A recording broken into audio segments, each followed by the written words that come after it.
Muy buenos días, hermanos, que el Señor les bendiga a todos. ¿Cuánto tiempo teníamos de no estar aquí, verdad? El domingo. No sé si solo ahora por la lluvia o si así va a ser de ahora en adelante, pero qué bueno es estar otra vez en el templo.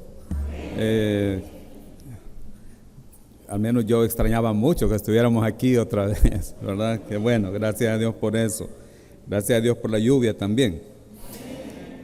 Casi me regreso ahora del crucero. Eso está terrible, bajar por ahí. Muy bien, hermanos, que el Señor les bendiga a todos. Vamos a meditar hoy en la palabra del Señor. Yo estaba pensando algunas cosas ahora que estábamos cantando nuestros himnos. Allá por los 80s, no sé exactamente el año, no recuerdo. Un joven de la misma iglesia a la que yo asistía, íbamos los dos caminando una noche, eran tiempos de guerra y no había que andar muy noche en las calles, pero no recuerdo por qué andábamos a esa hora. De seguro era por algo bueno, no por nada malo.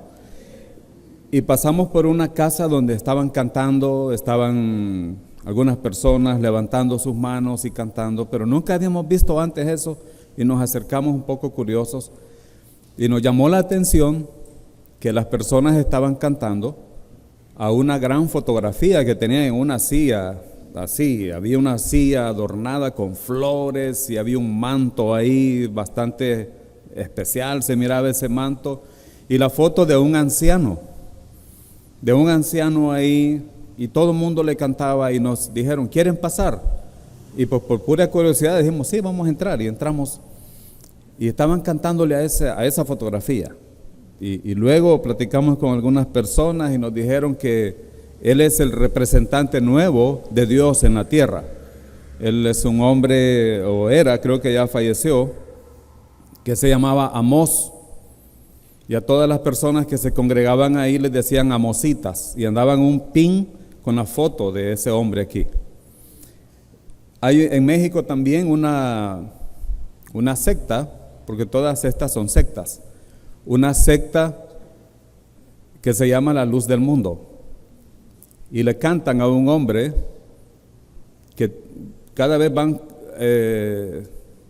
cambiando su himnología, porque se muere el que tenían y ahora viene el hijo.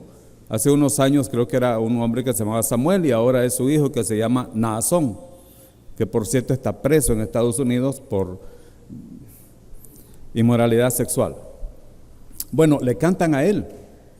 Todos los himnos son para él y todo lo que se habla ahí es para él.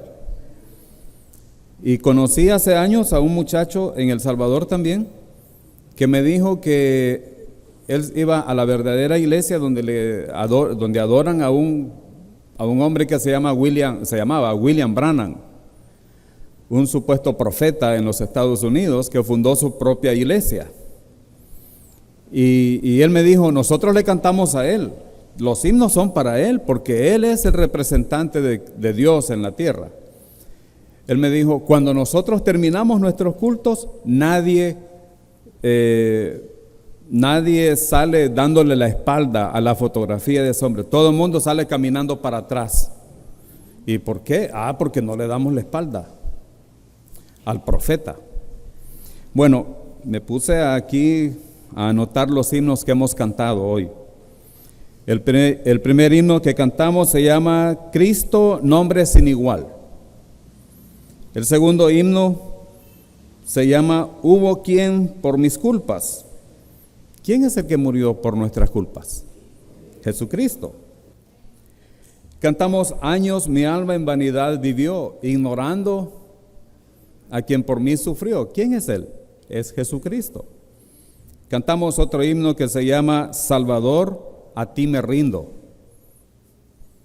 Me dijeron hace unos años, una hermana me lo dijo aquí en Managua, que este himno por algunos años no se cantaba en Honduras porque hubo una guerra entre El Salvador y Honduras en 1969 y entonces me dijo esta hermana que en serio no cantaban este himno porque se llama Salvador, a ti me rindo. Entonces ya lo miraban como una declaración de rendición.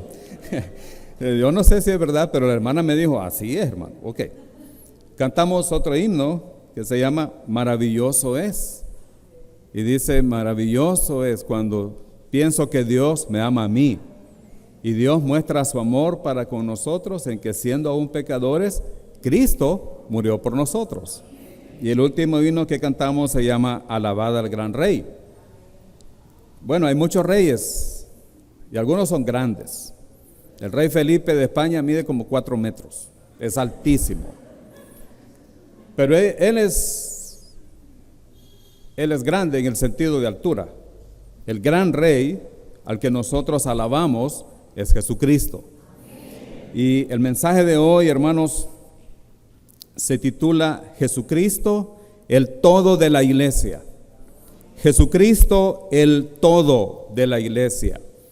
Cuando pensamos en todo, significa que nada hace falta y que nada sobra, que Él es suficiente para nosotros. Él es el todo de la iglesia, Él es el todo para nosotros. Y vamos a leer en nuestras Biblias, en Mateo capítulo 16, versículo 18. Solamente este versículo, en él vamos a estar meditando esta mañana. Jesucristo, el todo de la iglesia. Mateo capítulo 16, versículo 18.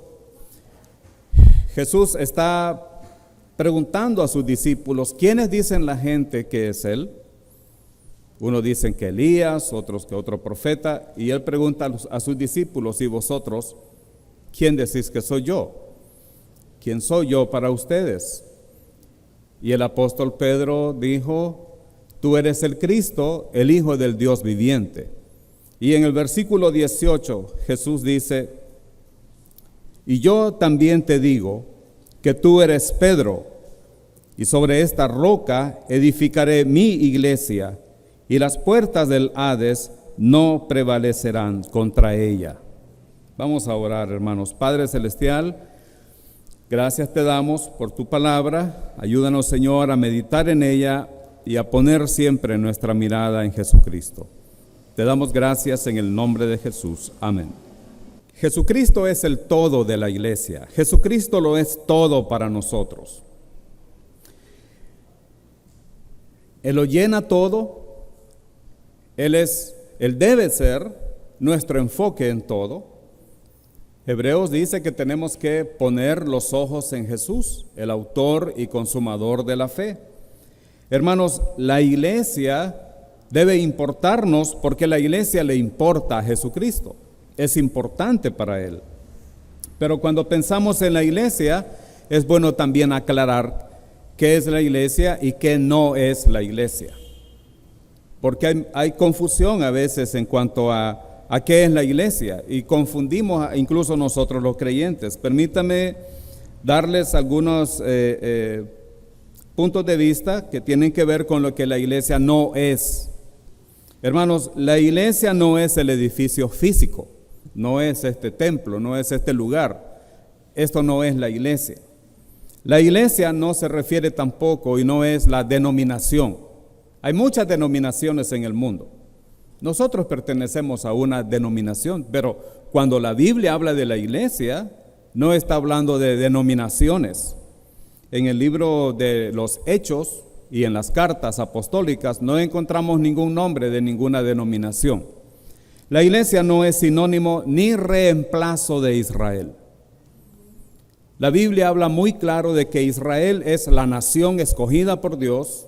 Y Dios tiene un plan para la nación de Israel y tiene otro plan para la iglesia. La iglesia no ha reemplazado a Israel. Nosotros somos pueblo de Dios, sí, es verdad. Pero Efesios capítulo 2 se encarga de decirnos que de ambos pueblos, de judíos y gentiles, Él hizo uno nuevo, que es la iglesia. La iglesia no es sinónimo del reino mesiánico milenial. No estamos en el reino, pero el Señor vendrá un día a establecer su reino milenial sobre la tierra. Él ha prometido volver, y cuando Él vuelva, Él nos llevará con Él, Él nos arrebatará para estar con Él, y los muertos en Cristo resucitarán también, y estaremos con el Señor en las nubes. Y luego, después del tiempo de la tribulación, Él volverá a la tierra y establecerá su reino. No vivimos en el tiempo del reino, no estamos en el reino, pero el reino viene un día cuando Cristo regrese. Hermanos, la iglesia tampoco es lo mismo que cristiandad. Miren, la palabra cristiano solo aparece 3 veces en la Biblia. En 2 veces que se menciona la palabra cristiano es una palabra dicha por incrédulos. Y solo una vez el apóstol Pedro habla de cristiano, pero no es malo llamarnos cristianos. Somos cristianos en el sentido de que seguimos a Cristo. Pero la cristiandad es algo muy general en el que va todo, cabe casi todo. Somos cristianos porque no somos musulmanes, no somos budistas o hinduistas. El mundo hace sus propias clasificaciones de religiones.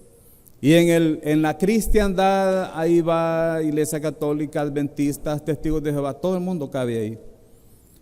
La iglesia es otra cosa. Entonces, ¿qué es la iglesia, hermanos? Simplemente la iglesia es cada persona salva por la gracia de Dios por medio de la fe en Jesucristo.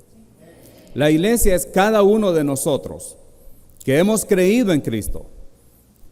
Hemos creído en Él porque hemos reconocido que nosotros somos pecadores y que vamos rumbo al infierno y que nada ni nadie nos puede salvar aparte de Jesucristo y su obra en la cruz. El apóstol Pablo dijo que por gracia somos salvos por medio de la fe. Somos salvos por gracia, mediante la fe sola en Cristo Jesús. Entonces, hermanos, Jesucristo es el todo de la iglesia, en primer lugar, porque Él es su fundamento. Jesucristo es el todo de la iglesia porque Él es su fundamento, o podríamos decirlo también, porque Él es nuestro fundamento. Dice Jesús en Mateo 16, 18, y yo también te digo que tú eres Pedro, y sobre esta roca edificaré mi iglesia. Hay confusión acerca de quién es la roca. ¿Acaso la roca es Pedro? No, Pedro no es la roca. Más bien, hermanos, cuando él escribe sus cartas, Pedro escribió 2 cartas. Y cuando Pedro escribe sus cartas, él siempre dice que Jesús es la roca. Él nunca dijo yo soy la roca. Él jamás se atribuyó decir yo soy la roca en la que está fundada la iglesia. Si ustedes leen las cartas de Pedro, solo son 2 y son pocos capítulos, lo pueden leer, se van a dar cuenta que él siempre dijo que Jesús es la roca. Nunca dijo yo soy la roca. Queridos hermanos, la iglesia tiene como fundamento sólido la persona y la obra consumada de Cristo. Él es la roca. El Señor Jesucristo es nuestra roca. No es Pedro, no es ninguna otra persona aparte de Él. Y como fundamento nosotros sabemos que Él es roca sólida, en la cual nosotros estamos firmes. En 1 Corintios capítulo 10, versículo 4 dice la Escritura, y todos bebieron la misma bebida espiritual, porque bebían de la roca espiritual que los seguía. Y la roca era Pedro, ¿verdad que no dice así? La roca era Cristo y sigue siendo Cristo. Él es la roca eterna, Él es la roca inconmovible. Queridos hermanos, la iglesia no descansa en obras humanas, ni en líderes humanos. Los líderes humanos son necesarios. Dios mismo ha establecido en la iglesia pastores, diáconos, que son los que deben liderar la iglesia. Él estableció que haya pastores en las iglesias.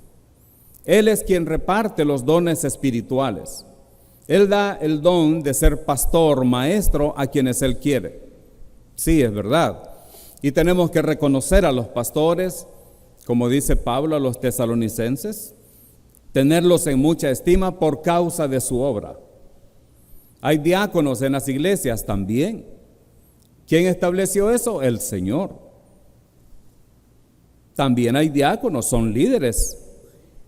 Y luego, hermanos, bajo los diáconos hay otra cantidad de líderes en las iglesias. Cada iglesia nombra a sus líderes de acuerdo a la necesidad que tiene. Pero ninguno de ellos es la roca.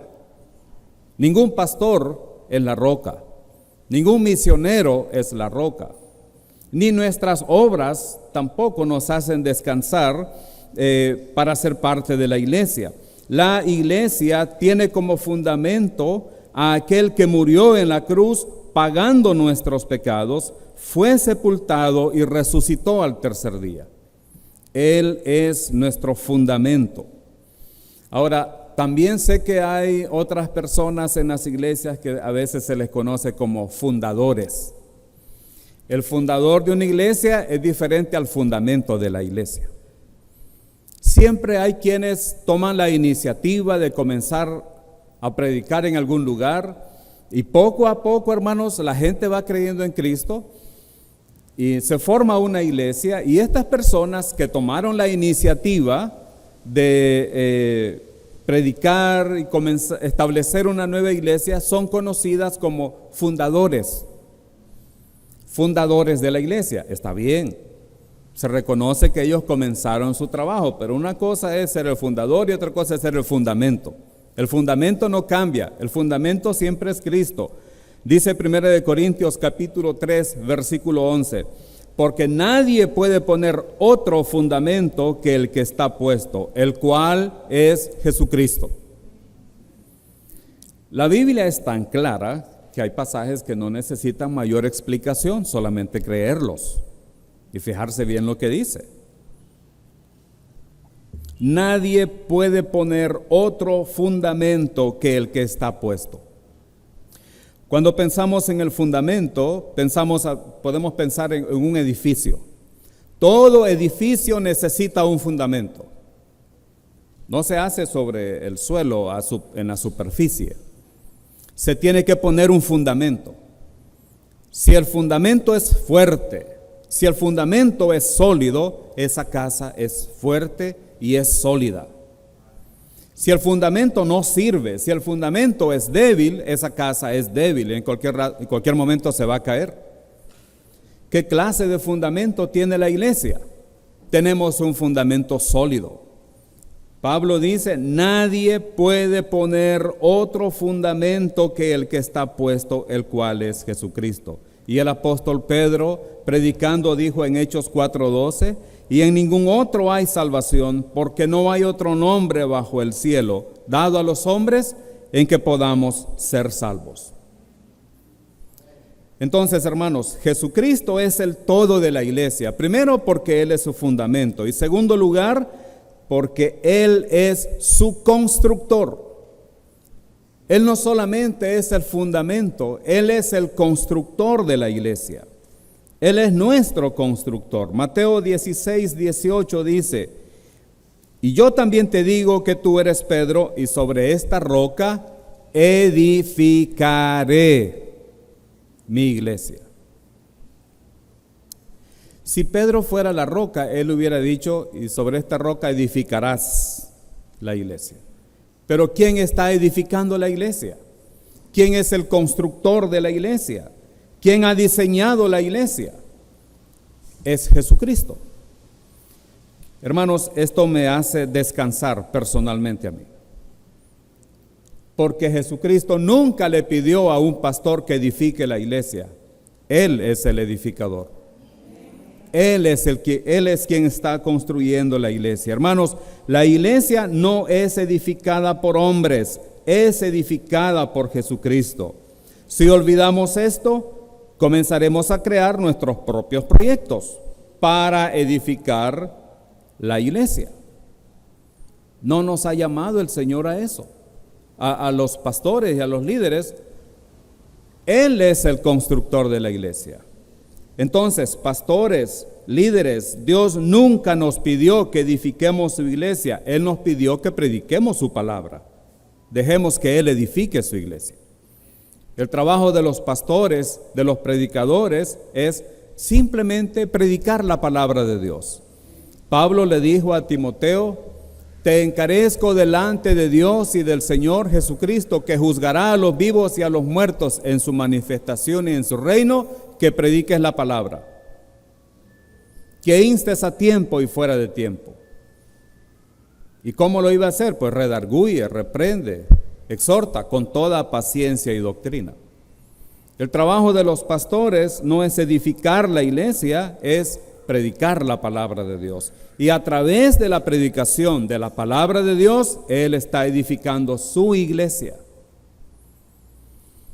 Como pastores, hermanos, a veces nosotros tenemos luchas, tenemos angustias. Parece que la iglesia no crece, parece que los hermanos están desanimados.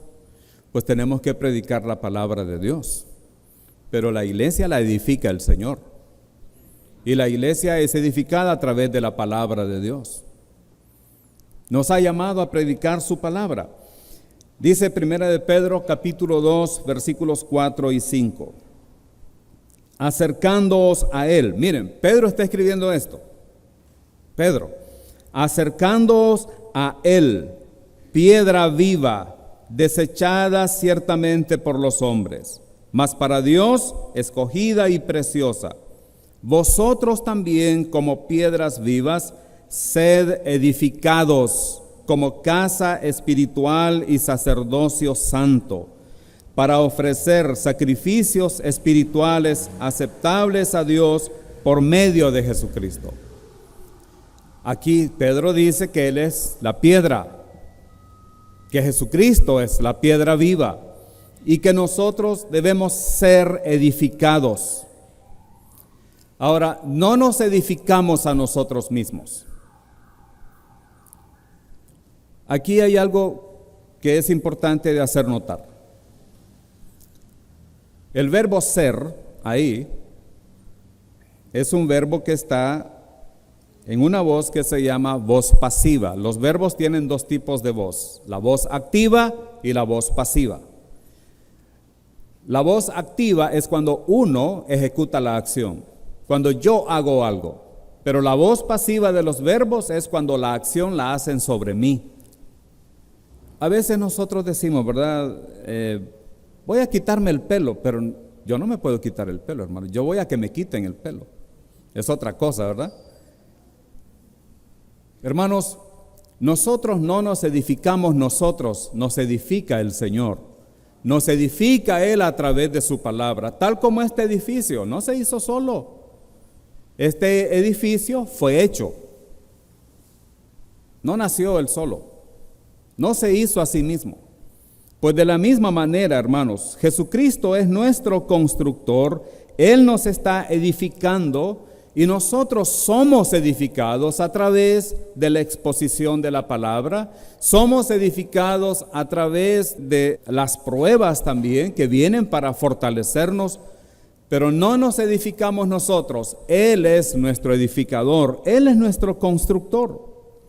Jesucristo es el todo de la iglesia porque Él es nuestro fundamento, Él es nuestro constructor, pero también Jesucristo es el todo de la iglesia porque Él es su dueño.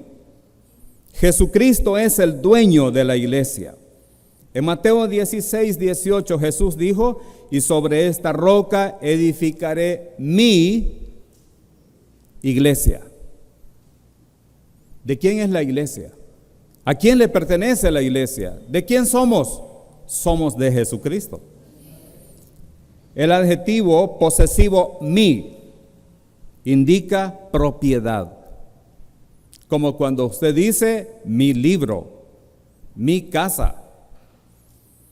Como cuando usted dice mi esposa o mi esposo. Porque la Biblia enseña que los casados nos pertenecemos el uno al otro. Somos el uno del otro. Eso enseña la Biblia, eso no lo enseñan en la televisión. Eso no lo enseñan en las escuelas. Pero ¿saben que la Biblia sí dice que nos pertenecemos el uno al otro? Un día de estos mi esposa fue a un lugar por ahí y hubo un problema con su nombre porque en su cédula de residencia dice Sandra Hernández, pero en su documento salvadoreño dice de Hernández. Así que tuvimos que hacer ahí unos trámites en la alcaldía en Diriamba para cambiar eso, para que ella tuviera acceso a un seguro. Pero cuando ella estaba ahí, alguien comenzó a decir, uy, qué feo eso de, como si fuera propiedad. Pues somos propiedad del uno del otro. Y a alguien que no le guste, pues que no se case, ¿verdad? Pero eso enseña la Biblia, hermanos. Saben que la Biblia dice a los casados en 1 Corintios capítulo 7 que el marido ya no tiene potestad sobre su cuerpo sino su esposa, y que la esposa no tiene potestad sobre su propio cuerpo sino el marido. Entonces cuando usted se casa, usted pasó a ser propiedad de su esposa y la esposa del esposo. Bueno, Jesucristo es el dueño de la iglesia, pues vamos a la iglesia, ¿verdad? Otro día vamos a hablar de matrimonio. Solo Jesucristo puede decir mi iglesia. Solo Él puede decir mi iglesia porque Él es nuestro dueño. Hermanos, si Jesucristo es el dueño de la iglesia, nadie debe tomar ese lugar. Nadie debe tomar ese lugar. Pero tristemente siempre hay diótrefes en las iglesias. ¿Y quién era Diótrefes? Bueno, hermanos, Diótrefes era un líder en una iglesia. Y en 3 de Juan, versículos 9 y 10, Juan escribe esto. Juan dice esto: yo he escrito a la iglesia, pero Diótrefes, al cual le gusta tener el primer lugar entre ellos, no nos recibe. Por esta causa, si yo fuere, recordaré las obras que hace parloteando con palabras malignas contra nosotros. Y no contento con estas cosas, no recibe a los hermanos, y a los que quieren recibirlos se lo prohíbe y los expulsa de la iglesia. Diótrefes quería tener siempre el primer lugar en la iglesia. Y tristemente hoy en día también hay creyentes que quieren tener el primer lugar en la iglesia. Pero la iglesia de Cristo no es de ninguna persona, ni de ninguna familia, ni de la junta directiva, ni de los diáconos, ni del pastor. La iglesia es de Cristo Jesús, no de nadie más. Hermanos, Cristo es la cabeza de la iglesia. Y la iglesia es el cuerpo de Cristo.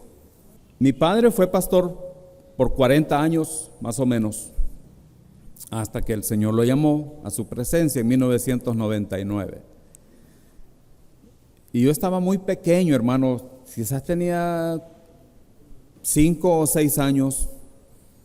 Y recuerdo una vez una cosa desagradable que pasó donde la iglesia que él pastoreaba, en una de las iglesias que él pastoreaba, con una persona que no aceptaba que había un nuevo pastor y él estaba acostumbrado a mandar.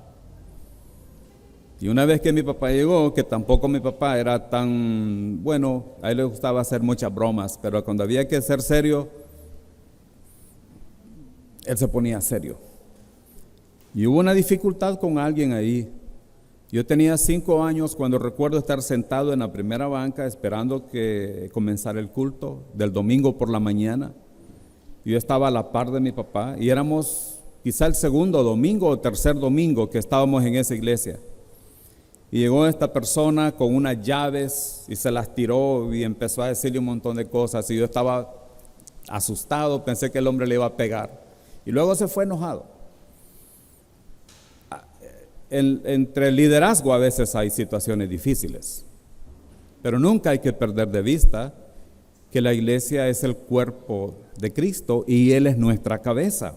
Esto lo dice la Escritura en varios pasajes. Efesios 1, 22 y 23 dice: y sometió todas las cosas bajo sus pies y lo dio por cabeza sobre todas las cosas a la iglesia, la cual es su cuerpo, la plenitud de aquel que todo lo llena en todo.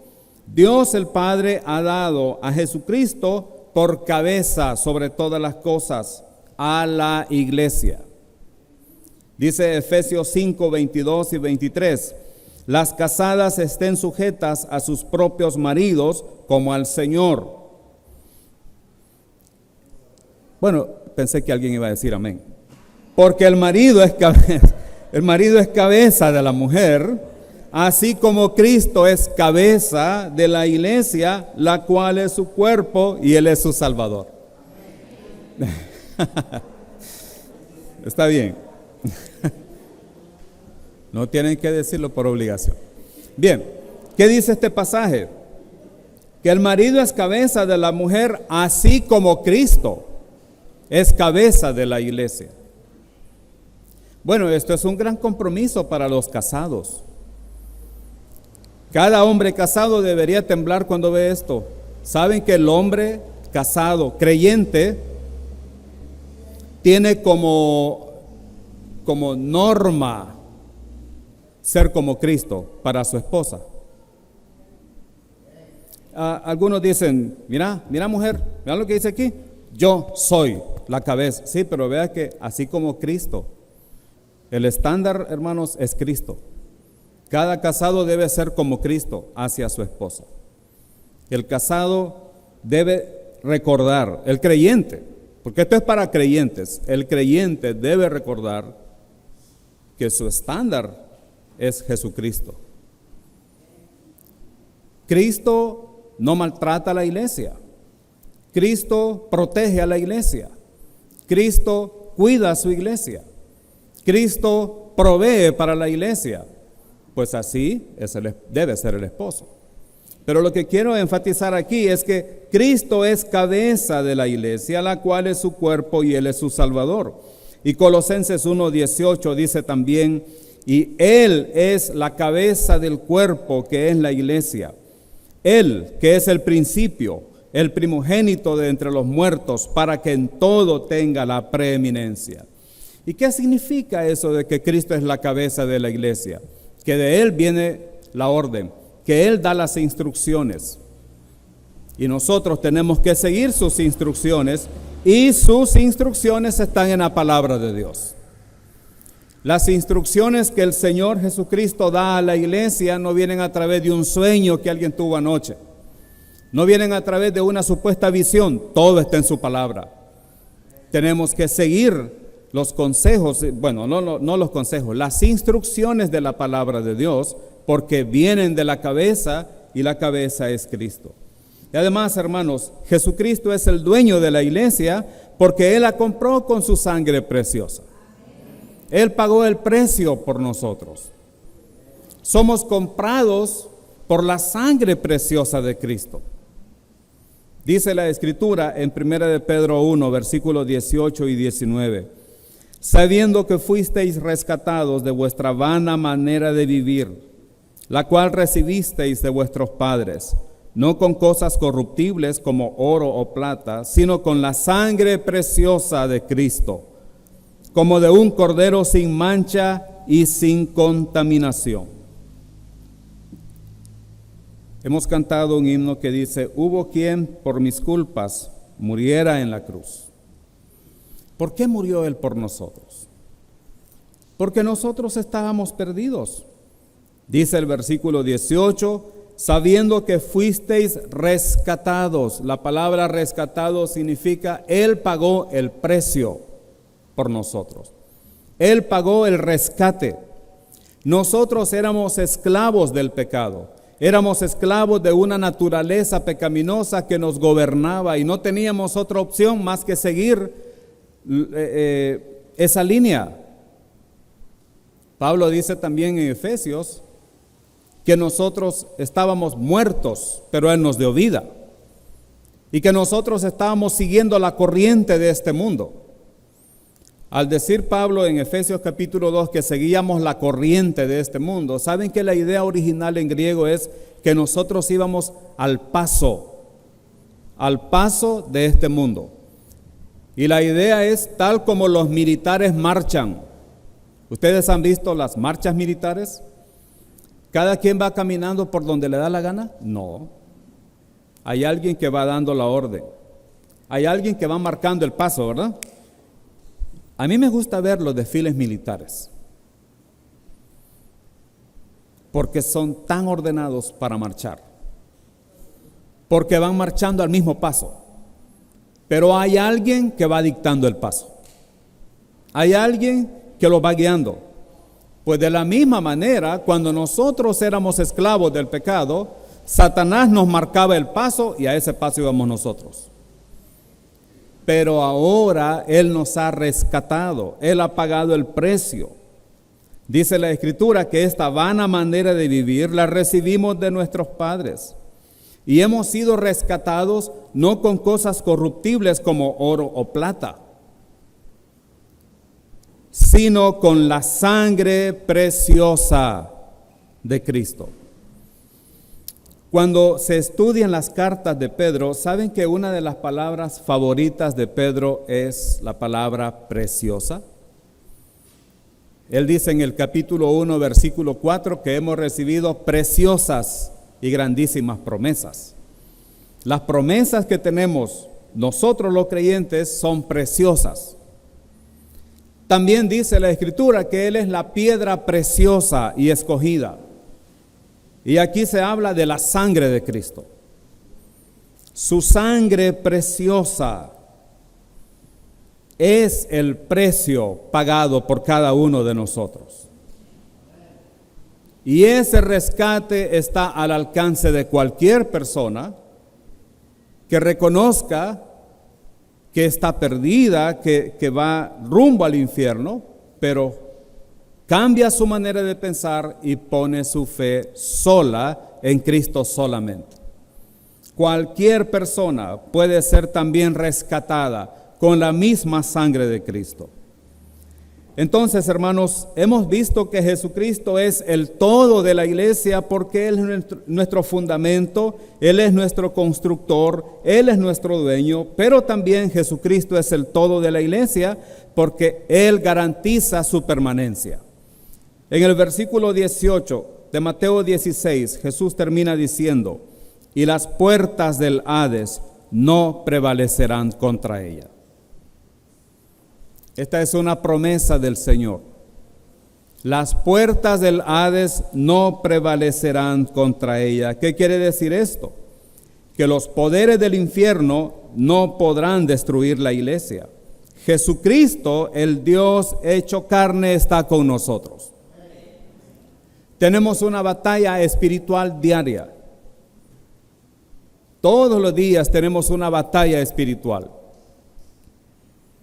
Nuestro enemigo no es carne y sangre, sino principados, potestades, gobernadores de las tinieblas, huestes de maldad en las regiones celestes. Y esa batalla espiritual, hermanos, se libra todos los días. Nuestro enemigo común se llama Satanás, él es nuestro adversario.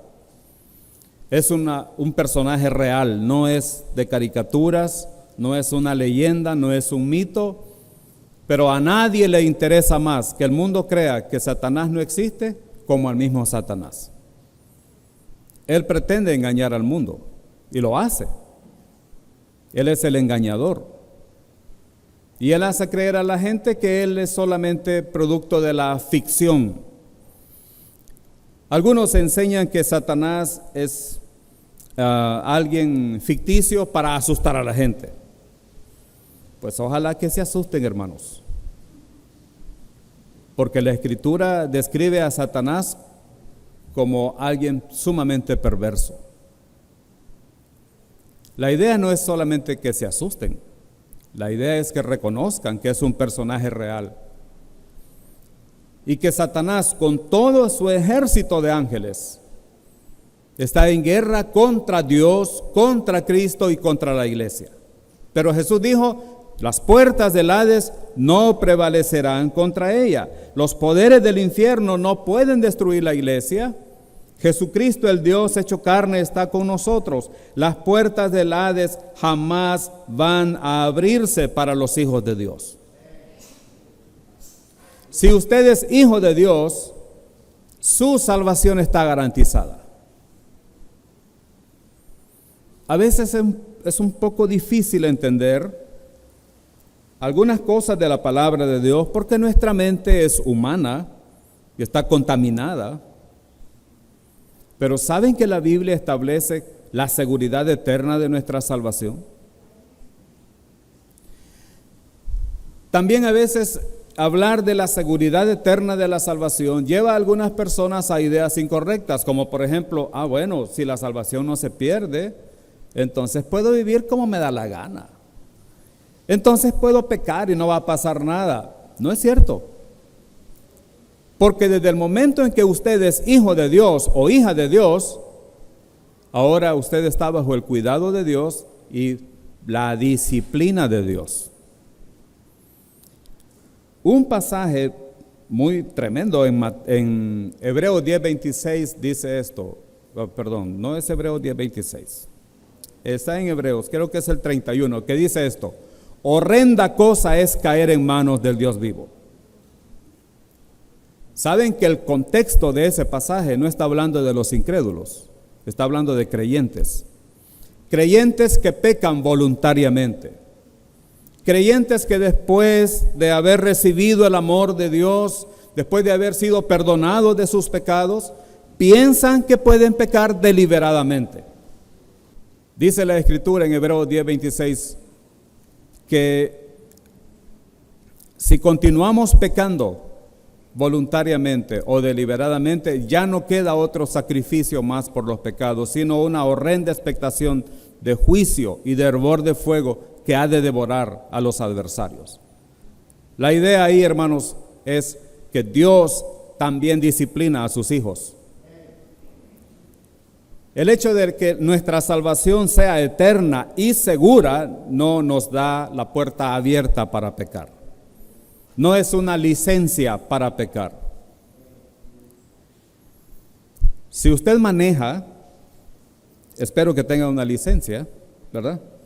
Que no ande manejando sin licencia. Pero si usted tiene una licencia, esa licencia le da derecho a manejar, pero no como usted quiera. Y a veces uno dice, qué barbaridad, en cada esquina está la policía. Pues sí, hermanos. ¿Sabe para qué están? Para que manejemos como debe ser, manejemos correctamente. Y de vez en cuando a uno se le chispotea, ¿verdad? Y hace un giro que no debe hacer y ahí está la policía. O se pasa sobre la línea continua y allá está el policía. O se pasa el semáforo en rojo. Es que, y usted no puede decir, sí, yo hice eso, señor agente, pero mire, no hay problema, aquí tengo mi licencia, pues ahí nomás se la quita. Porque la licencia no es permiso para manejar como usted quiera. Igual es en la vida cristiana. Somos libres para vivir una vida nueva para Cristo. Somos libres para servir al Señor. Él nos ha libertado de la esclavitud del pecado, pero ahora somos sus esclavos. Y en relación a Dios, somos sus hijos.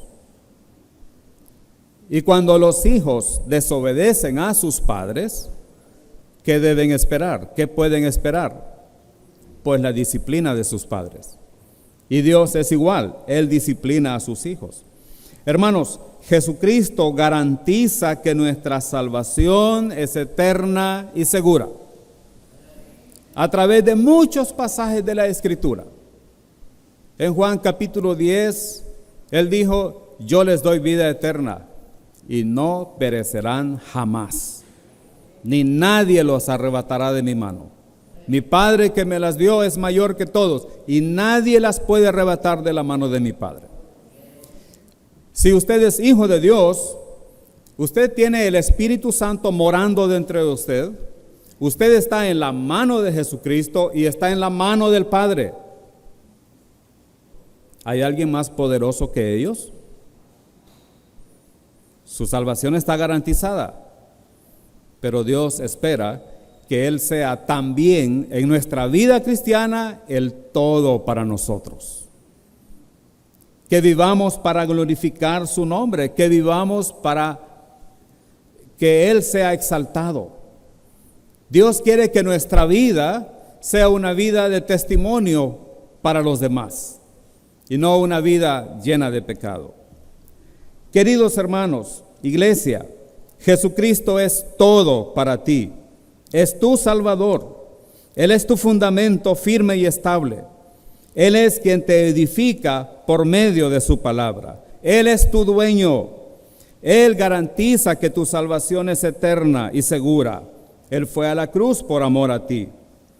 En medio de cualquier circunstancia, Él está contigo ayudándote, animándote, fortaleciéndote. A Él sea la gloria en la iglesia, hoy y siempre. Amén. Oremos. Padre Celestial, te damos gracias, Señor, porque Jesucristo, que murió por nosotros en la cruz, es nuestro fundamento sólido, quien nos está edificando, es nuestro dueño y quien garantiza nuestra salvación. Padre Celestial, te damos gracias porque podemos descansar en nuestra roca sólida. Padre, gracias por darnos un fundamento firme y estable. Ahora, Señor, ayúdanos a vivir conforme a estas verdades. Ayúdanos a recordar, Señor, que en todo momento podemos contar contigo, que tú estás cerca de nosotros, ayudándonos, dándonos entendimiento, dándonos sabiduría en cada área de nuestra vida. Padre, permite que cada día de nuestra vida sea un día dedicado para ti, para dar testimonio de ti, un día dedicado a vivir como hijos tuyos, para que otros también, Señor, puedan llegar al conocimiento de la verdad y ser salvos. Ayuda a nuestra iglesia, Señor. Ayuda a cada uno de nosotros, de los que estamos hoy aquí, en nuestras diferentes adversidades, nuestras diferentes pruebas. Permite, Señor, que nuestra fe se fortalezca cada día más al descansar en ti y al depender en ti. Te damos gracias en el nombre de Jesús nuestro Salvador. Amén.